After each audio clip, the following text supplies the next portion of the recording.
여러분 안녕하십니까? 새해 들어 시청자 여러분의 댁내 평안을 기원합니다. 이번 방송은 1월 말 2월 초에 걸친 전황에 대한 간단한 정리입니다. 먼저 동부전선에서는 러시아의 공세가 만만치 않습니다. 우크라이나로서는 상당히 우려스러운 지경에 이르렀다고 할 수 있습니다. 크레미나에서는 러시아 76 공수사단을 비롯한 3개의 사단을 증강하였으며 우크라이나군은 스바토베와 솔레다르, 크레민나에서도 후퇴하며 교전을 벌이고 있는 것으로 알려지고 있습니다. 디브로바와 빌로호리우카에서는 혈전을 벌이고 있습니다. 또 러시아군은 우크라이나 방어선을 무너뜨리고 리만을 목표로 삼는 것으로 보이고 남쪽 바흐무트 방면에서도 우크라이나 방어선 공세 종말점에서 TO-504 고속도로를 차단할 목표로 접근하던 와그너 그룹이 러시아 정규군과 교체되면서 러시아 주력이 바흐무트 일대와 아우디우카와 도네츠크시를 연결하는 선에서 지상 공격을 계속하고 있다는 소식입니다. 하지만 2월 4일 현재 점차로 공격 강도가 감소했는데요. 양측이 엄청난 피해를 보고 공격 동력이 약화된 것으로 보인다는 관측이 나오고 있습니다. 반면에 우크라이나군은 루안스크주 후방에 집결한 러시아군을 타격하고 있습니다.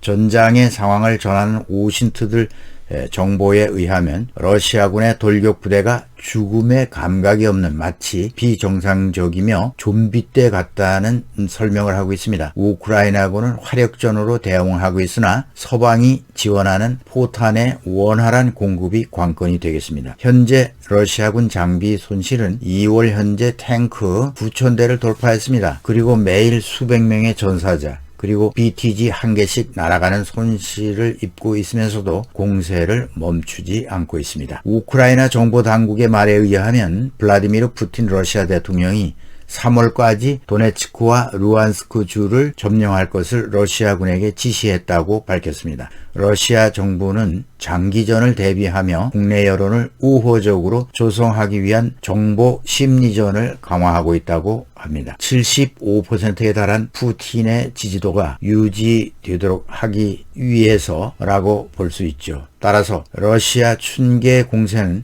루한스크를 중심으로 시도될 가능성이 높은 것으로 판단되고 있습니다. 일각에서는 푸틴 대통령이 러시아군 작전 수행 능력을 과대평가하고 있다는 분석도 있습니다. 현재 러시아군 전력 수준은 3월까지 도네츠크 전역의 42%의 점령이 불가능한 수준으로 보고 있으며 공세를 시도하더라도 4월 봄 우기가 도래하는 시점에서 공세 종말점에 도달할 것이다 라고 전쟁 전문가들은 평가하고 있습니다. 월스트리트 저널은 우크라이나는 서방 동맹국들의 약속한 전차가 러시아군의 전열을 뚫고 영토를 수복하는 데 도움이 될 것으로 본다. 그러면서 러시아군은 이들 무기가 도착하기 전에 돌파구를 마련하기 위해서 애를 쓰고 있다라고 전했습니다. 1월 말에서 2월 초 현 전황의 흐름도로 예상해 볼 때 러시아군은 춘계 대공세 이전에 우크라이나군이 서방이 지원하는 탱크가 전선에 나타나 정면 대결하기 전에 기세를 꺾어버린다는 전략에 따른 동남부 전선에서의 집중 공격이 여기에 가해지고 있다고 볼 수 있겠습니다. 크게는 러시아 연방에 가입한 4개 주를 완전히 점령한다는 목표를 두고 있는 것으로 판단됩니다.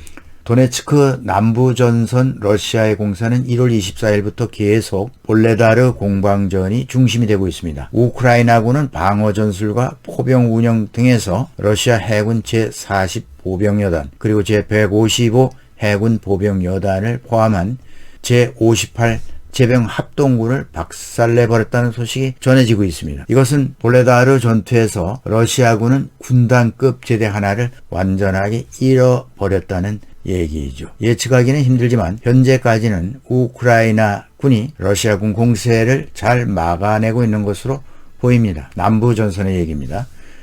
이 남부전선에서는 또 러시아군이 드니프르강 동안을 따라 방어 중이며 헤르손시와 강 서안의 헤르손주 정착지에 대한 포격을 지속하면서 특수작전부대를 투입해서 후방 교란과 정찰 임무의 비중을 높이고 있습니다. 헤르손에서 철수한 이후에 전황이죠. 반면에 우크라이나군은 헤르손주의 탈환 지역에 대한 안정화에 주력하고 소규모 부대를 중심으로 드니프르강 동쪽 강안에 대한 기습 또는 정찰 활동을 전개하고 있습니다. 또한 남부의 러시아군 집결지와 지상 보급선에 대한 타격을 지속하고 있습니다. 우크라이나 올렉시 레즈니코프 국방장관은 러시아군이 우크라이나 동부 또는 남부에서 공세를 준비하고 있으며 약 50만 명의 병력을 동원할 것으로 추정한다고 말했습니다. 우크라이나 국방정보국 국장 키릴로 부다노프는 15만 병력의 동원 인원이 훈련장에 있고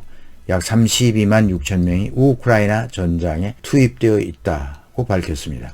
올렉시 다닐로우라고 하는 우크라이나 국가안보 국방회의 서기는 러시아가 지난해 2월 24일 침공을 감행했을 때처럼 우크라이나 남북 동쪽으로 세 방향에서 동시다발적으로 공격할 수 있으며 정확하게 침공 1주년이 되는 2월 24일 개전일에 공격할 가능성을 배제할 수 없다라고 하면서 우리는 그 어떤 가능성도 배제하지 않고 있다. 향후 2 내지 3주 안에 어떤 시나리오도 가능하다고 할 수 있다라고 긴장이 흐르는 사태 추이를 말했습니다. 한 서방 관리는 전통적으로 러시아는 날짜에 맞춰서 행동하는 경향이 있다라고 스카이뉴스에서 밝히기도 했습니다. 그런 가운데 서방국가연합이 마침내 현대식 주력 전차를 공급한다고 발표하면서 우크라이나에 힘을 보태고 있습니다. 그렇지만 서방제 이 전차 대수가 어느 정도냐가 문제고 언제 우크라이나 전장에 투입될 수 있는가 하는 시간이 문제인데요. 현재 서방이 지원하는 전차는 모두 합쳐서 300대가 조금 넘는 것으로 집계된다고 알려지고 있습니다. 현지 시간 1월 27일 바딤 오멜첸코 주 프랑스 우크라이나 대사는 오늘 기준으로 다수의 국가들이 우크라이나에 중전차 321대를 보내기로 공식 합의했다라고 말했습니다.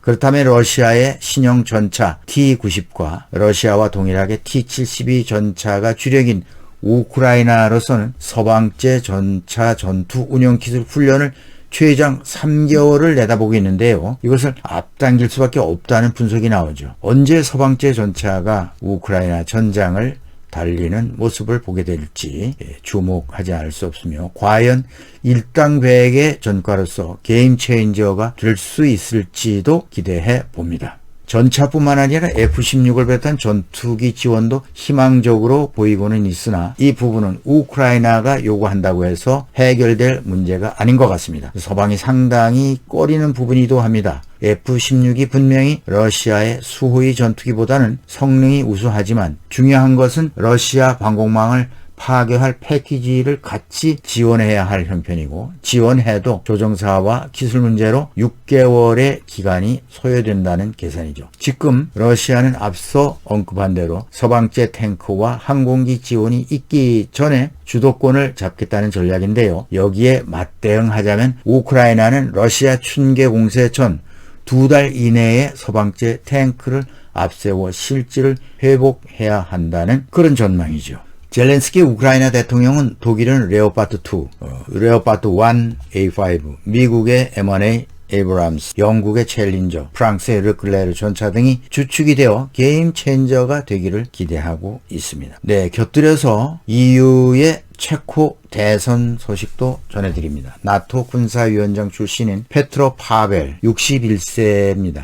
후보가 체코 대선에서 대승을 거뒀다는 얘기입니다. 그는 대선 과정에서 EU와 우크라이나 지지를 내세웠는데요. 그런데 체코는 의원 내각제 국가입니다. 총리의 실권이 막강하지만 그래도 대통령은 국가 원수로서 총리, 내각 등에 대한 임명권을 갖고 있고요. 외교 등에서 목소리를 낼 수 있기 때문에 우크라이나의 든든한 우방으로서 자리매김하게 될 것으로 보입니다. 현 대통령 말로시 제만이라는 사람은 우크라이나 전쟁 발발 전까지 친중, 친러 행보를 보여왔던 인물이죠. 그런 의미에서 이번에 페트로 파벨의 대통령 당선은 상당히 의미가 있다 하겠습니다.